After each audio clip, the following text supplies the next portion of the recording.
Hey there, welcome to Broadband Deployment News. The NTIA has released initial guidance for the states and territories on how to create their guidance on how to create the initial proposal that states and territories are going to have to do. Be right back with the details.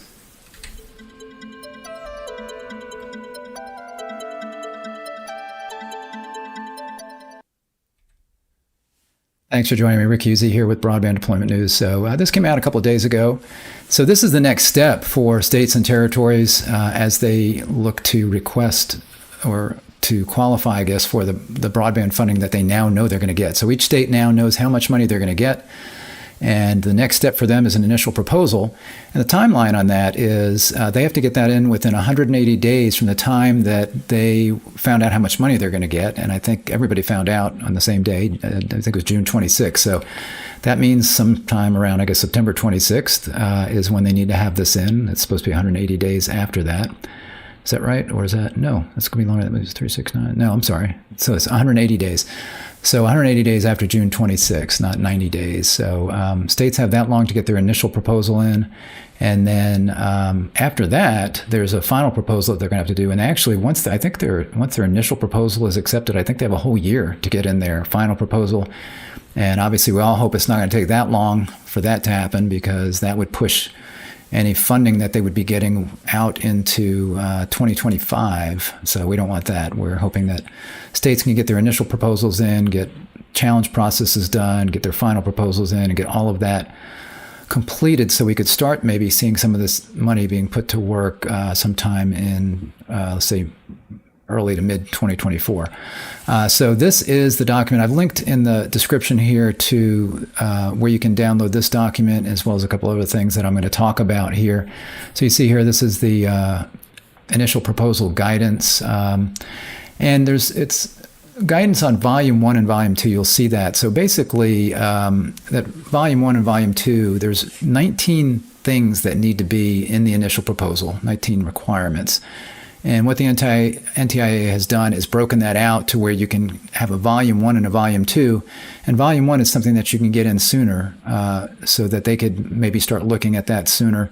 You don't have to do that. You can file them both at the same time, but you can go ahead and get Volume 1 ready and get that in and start to get that looked at. So you can see here that out of those 19 requirements, you've got Volume 1, and that's requirements 3, 5 through 7. So 3, 5, 6, and 7. And then Volume 2 would be the requirements 1, 2, 4, 8, and it says through 20, but there's only 19 as far as I know. And then if you look down here, it stops at 19, requirement 19. So I'm not sure what 20 is. I didn't look through this whole document.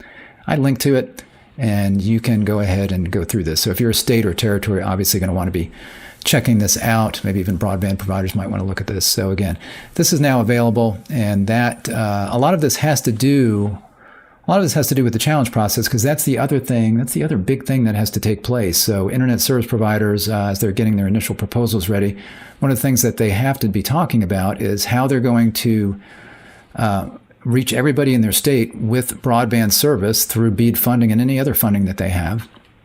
And then also they've got to be talking about challenge processes and those kinds of things. So the challenge process they need to be getting with local communities, with broadband providers, everybody that's going to possibly have a challenge to where the unserved and underserved locations are. So they need to talk about how they're going to determine exactly where the unserved and underserved locations are, and then how they're going to manage that challenge process. So again, there's a lot in here. As you can see, this is just a table of contents. I'm not going to go through all of this, but again, this is a good guidance document that is now available. It talks about the initial proposal structure, lots of information in here about that. And then also something that they released just the other day is the final, you see this is June 28th, last month. So this is final guidance for states to develop their BEAD challenge process. So there was initial proposal out there for the challenge process. The NTIA requested comment on that, and the final version of that is now out. So I link to this document as well as to that page, as well as this page, where you can download that right here. Actually, this is it. Here it is. Model challenge process. You can download it there. There's the comments if you want to look at that, but if you download that, you'll see that that's this document here, the BEAD model challenge process. I went through this when it was initially put out and proposed a while ago.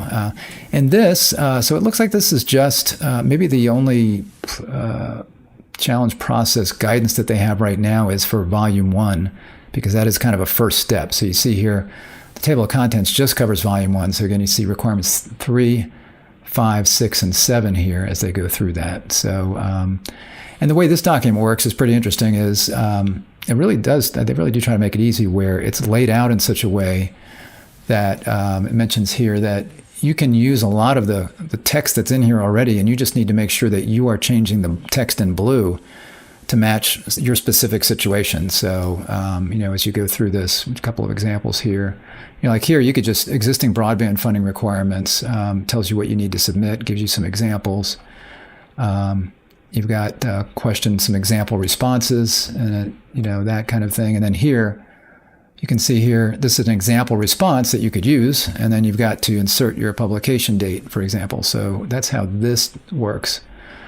So this, again, is, I think, a very helpful document. Something in here that I forgot was in here, which is pretty interesting. It had to do with, let me see if I can find that. I probably won't be able to find it. Yeah, I don't remember where it was. Let me take a quick look and see if I can find. See if we can find something on DSL. Yeah, it's mentioned in here. Maybe we can find it. Yeah, so you've got optional module 1 and module. So they have different optional modules. So you see here, option module 1, the eligible entity will not make any additional modifications, and that would be to the challenge process, I think. So, but then you've got optional module 2, DSL modifications. So there's a lot of concern about DSL because it's an old technology, and while it may support in certain locations over 25 by 3 and maybe even over 100 by 20 in certain locations, and they consider it reliable broadband because it's wired, and they consider it reliable broadband. We all know it's old technology, right? It's copper technology. We certainly don't want to leave that there just because somebody says it's reliable and it's maybe over a certain speed. So you see here, it says the broadband office will treat locations in this particular option. Broadband office will treat locations that the National Broadband Map shows to have available qualifying broadband service, for example, a location that is served, delivered via DSL as underserved. The modification will better reflect the locations eligible for BEAD funding because it will facilitate the phase-out of legacy copper facilities and ensure the delivery of future-proof broadband service. So, just because DSL is there, that doesn't mean that the state doesn't have leeway to say, wait a minute, we're going to call this unserved because that would not be in the best interest of the folks in our state, our residents. And there's also a speed test modification because this is another concern in that the broadband service, it's the that's listed on the broadband map, is the maximum advertised speed for every broadband provider. And if it's a broadband provider like a cable company or a fiber company, then most likely they have packages where they're advertising well over 100 by 20. And most likely, if you get that service from that operator, you're going to get well over 100 by 20. So even though it may be not exactly what they're promising, maybe they're promising 500 by 100, and on the best day you get 400 by 50, that's still a served area. Even at the slower speed, it's still served. So that's not so much of a concern. But the concern, again, would be these areas maybe that are served by DSL or a fixed wireless service where they're claiming 25 by 3 or they're claiming 100 by 20, and yet speed tests are not showing that. So those are areas where it's kind of on that cusp of a speed that would make it unserved or underserved. And, do you want to rely on the internet service provider there being truthful? And it may be truthful sometimes, but not all of the time, and maybe not even most of the time, or maybe not for every subscriber. If you have DSL service, the speed that you get is determined by how far away you are from the central office or the OLT, if that's out in the field somewhere. Not the OLT, excuse me, the DSLAM, if that's out in the field somewhere. So that's going to determine how fast you can go. And it may be that if you're right next to that central office or that DSLAM, that you can get the speeds that are advertised, but if you go a few miles down the road, you can't.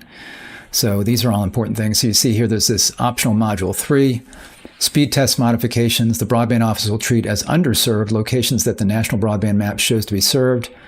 If rigorous speed test methodologies, for example, methodologies aligned to the BEAD Model Challenge Process Speed Test module, demonstrate that the served locations actually receive service that is materially below 100 by 20, this modification will better reflect the locations eligible for BEAD funding because it will consider the actual speeds of locations. So again, that is something to be aware of, that, again, states have some leeway to really try to leverage some speed tests to hone in on the areas that are really unserved and underserved. And that's part of what has to go into their initial proposal.